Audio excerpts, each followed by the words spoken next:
Welcome. In this video, Chapter 3, 3 Emergency, and 3 Night of Girls Frontline will be summarized. Throughout the video, there will be spoilers for the story of Girls Frontline. If you don't want to be spoiled, please go and play the game. Continuing from where Chapter 2 left off, Hellion congratulates the commander on the success of their last mission, commending their effort in killing Executioner and rooting out SF troops in the area, on top of recovering M4 and uploading a copy of her memory logs.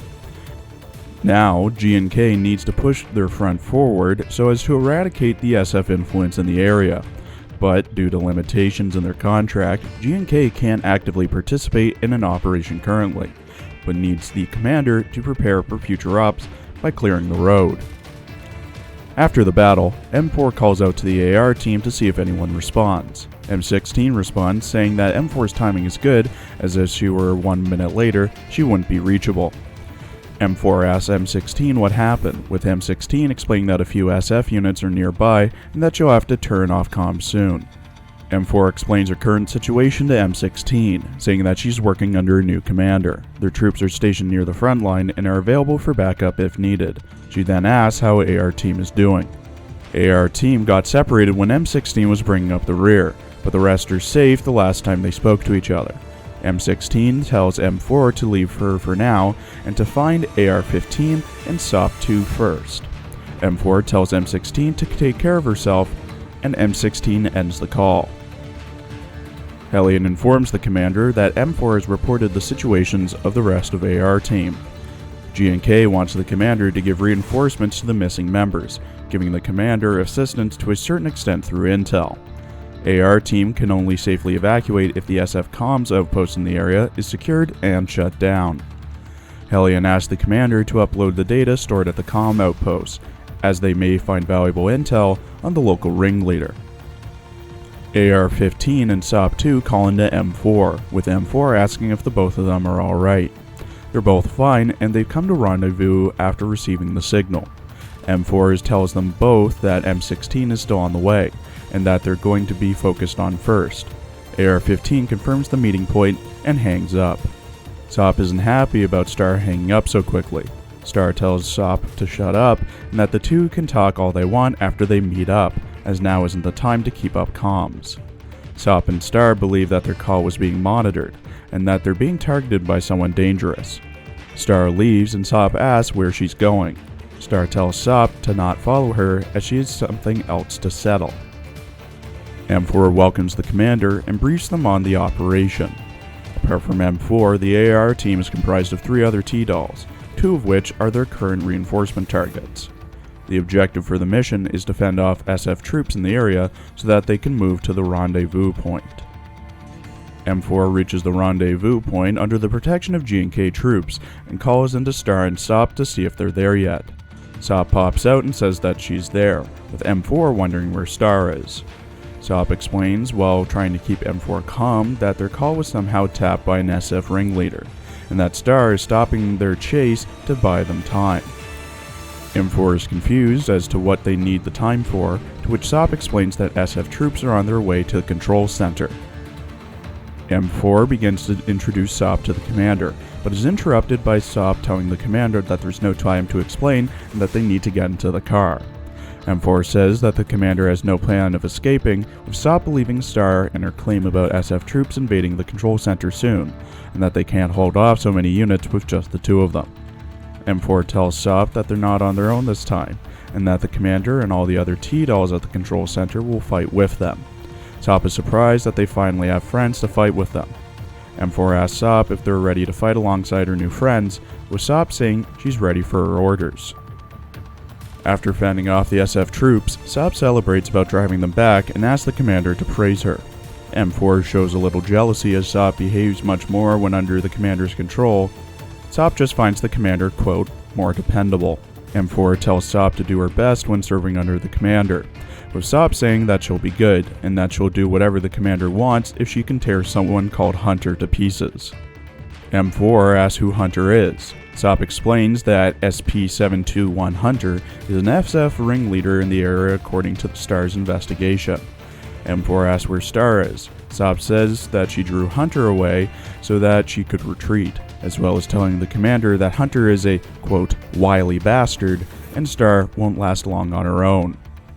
Over where Star is, she's being taunted by Hunter, being asked if that's all she has, and that Hunter thought she'd have something up her sleeve since she came here to die alone.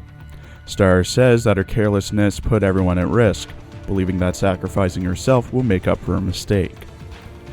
Hunter is astonished that Star isn't the rational and ruthless T-doll like the one in her records, but instead impulsive, believing that Star would understand Hunter. Star says her database is too superficial and that it needs to be upgraded. Star asks why they want M4 so badly. Hunter dodges the question by saying that it's not important, but what is important is that Star is going to be the bait that brings M4 to Hunter. Hellion calls the commander and gives them a new mission. Thanks to the commander, the SF ringleader, Hunter, has been identified. Hunter is highly dangerous and the commander must launch an immediate search and to make preparations for follow-up actions. The commander needs to scout the surroundings of Hunter's lair and report its defenses to HQ. While scouting, M4 receives a call from Hunter, with Hunter being surprised that M4 showed up. Hunter isn't pleased that Sop is there with M4, with Hunter revealing, as they probably guess, she has Star. Sop asks Hunter if she's, quote, struggling to her last breath, bitch, with Hunter saying that it's part of her strategy. G&K can't take her territory in short notice anyways. There's no point in keeping this stalemate, and tells M4 and Sop to drop their weapons and surrender, with her briefly putting Star on the line before telling them to make a decision, and then hangs up. Sop asks if M4 has made up her mind.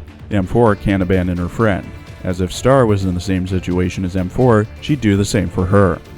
An alarm goes off in the control center, the emergency assemble signal. Meanwhile, in the control center of Area SO9, Hellion is explaining to the commander that SF troops suddenly went out of control, taking most of the units out of action. G&K doesn't know what caused it, but it's the perfect chance to attack. The commander goes to find Hunter and finish her off. After the battle at the SF control center, Star taunts Hunter about her unsightly defeat. Hunter is puzzled as to how all of this happened, with Star revealing that she modified Hunter's command from within her own system, causing the malfunction. Hunter calls her out, saying it's impossible without SF authorization. Star says it's a skill she picked up without even noticing, and maybe that she's actually special, asking what Hunter thinks. Hunter thinks that Star let herself get caught, with Star saying that Hunter said it herself. Quote, a true Hunter would have chosen to remain silent, with Star silencing Hunter forever. An hour later at the rendezvous point, Sop spots Star and is ecstatic to see her. Star scolds Sop and M4 for taking their time, with her being in there if Star was counting on them. M4 is glad Star is safe.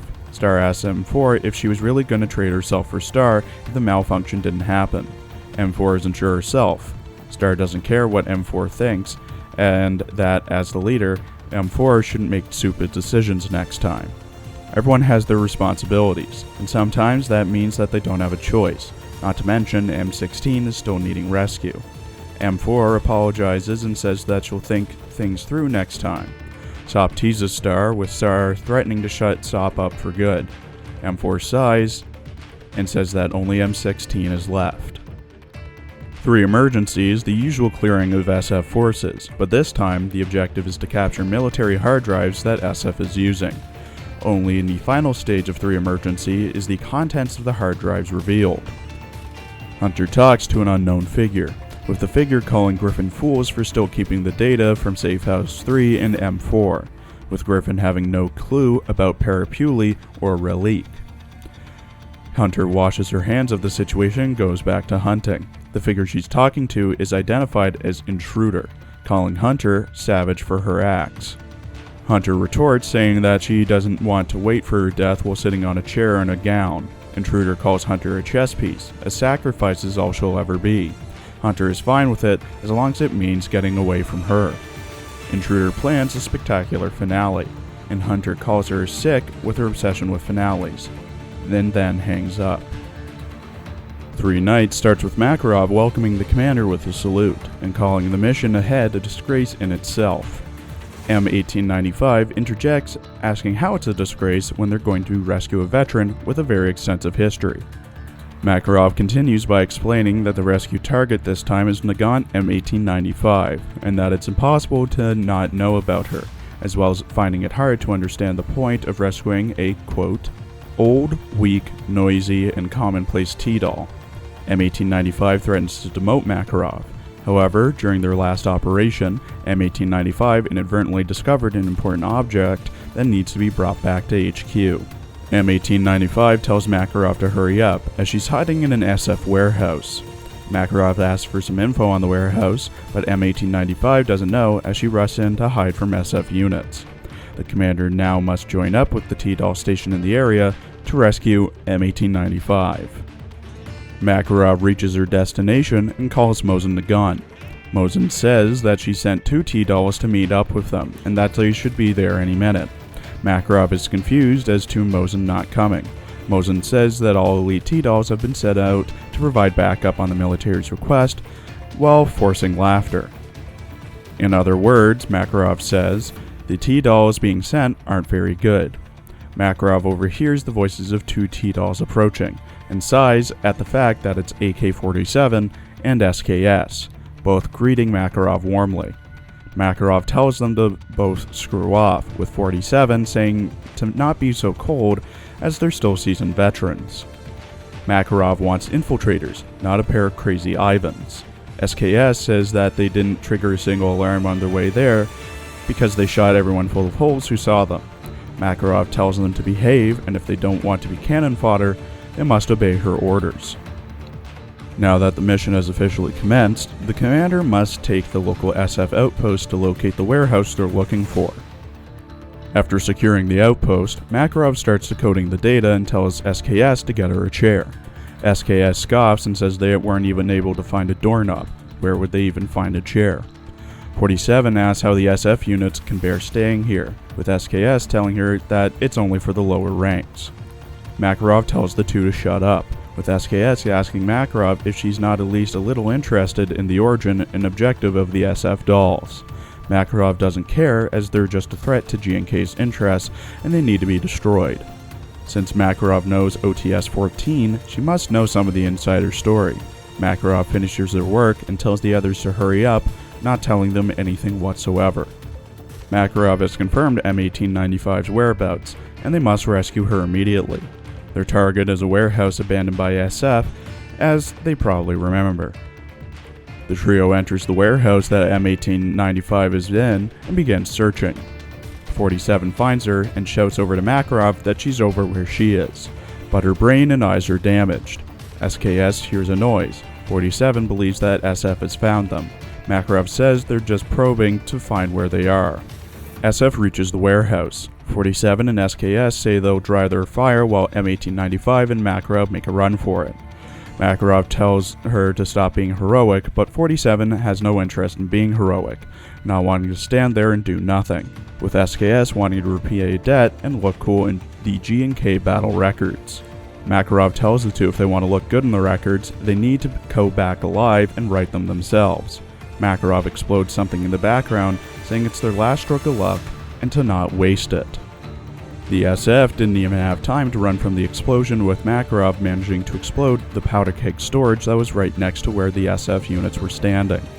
SKS asks what M1895 is clutching.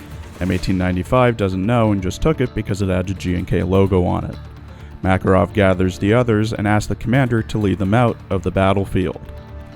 5 hours after the end of the op, and outside the conference room at G&K HQ, Groza and Mosin-Nagant are talking. Groza asks how Mosin is doing, as they're still rambling in the conference room. Mosin says she'll be fine. Groza believes that Mosin must be bored out of her mind standing there, while worrying about her sister. Mosin says that Makarov is on it, so there's no reason to worry despite there being no news. Groza mentions that the area used to be an important base for SF, and to not worry as Hellion has also sent a commander to help them.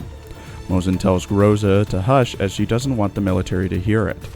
Mosin is grateful for Hellion dispatching the commander to help rescue M1895. M1895 makes it back and asks if Mosin missed her, with 47 and SKS saying that they're tired, but seeing the reunion makes it worthwhile. Mosin asks where Makarov is, as she's not there. M1895 tells Mosin that she went to report something to Hellion. and that she took the thing that M1895 has found. To M1895's knowledge, it's just a normal communicator. Meanwhile, in Hellian's office, Hellian tells Makarov that she and the commander will receive commendations for their work. Makarov asks what's so special about the device. Hellian says that it's an item left behind by Star, believing that SF may have tampered with it. 16 Lab wants to study it, as it may be the key to their victory. Thank you for watching. Please follow my Twitter for updates, and check out my Arc Knights and Azure Lane videos as well.